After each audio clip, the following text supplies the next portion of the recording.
আসসালামু আলাইকুম রহমতুল্লাহ বরকাতু। আমি এখন মাওয়া একদম কান্দিপাড়া রিসোর্টের সামনে। আমি ধীরে ধীরে রিসোর্টের ভিতরে প্রবেশ করব। আপনারা দেখতে থাকুন। আমি মেন গেট থেকে আমি ঢুকলাম যে মাওয়ার যে রিসোর্ট, যেটা অনেক সুন্দর। একদম মাওয়া পুরান বাজার হয়েই একদম কান্দিপাড়া দিয়ে রোডটা আইছে। এই কান্দিপাড়ার পরেই এই রিসোর্টটা একদম নদীর পাড়ে ঘেঁষে। এই রিসোর্টটা অনেক সুন্দর একটা রিসোর্ট। আপনারা এই জায়গায় পিকনিক হয়, বিভিন্ন ধরনের মানুষ এই জায়গায় রেস্ট নেয়, বিভিন্ন জেলায় থেকে বিদেশ থেকে এই জায়গায় লোক আসে। আপনারা, আমি পুরা ভিডিওটা দেখাবো না, আমি পারবো না দেখাইতে, আমি একটি খণ্ড খণ্ড করে দেখাবো। এই যে আমিও বর্তমানে আমি একটু আমাদের যে এই রিসোর্টের যে রুম, আমি রুমে প্রবেশ করব।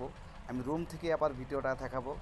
আপনারা দেখতে পাচ্ছেন যে এত একটা সুন্দর জায়গা, বসার জায়গা, খাবার জায়গা, সুস্বাদ খাবার, জায়গা দুপুরবেলা ভালো একটি খাবার আয়োজন করা হয়। যে আমি যদি একটু দেখাই যে এই জায়গাগুলো অনেক ধরনের এমনি গাছ আছে। গাছের তলে খুবই ঠান্ডা হাওয়া লাগে।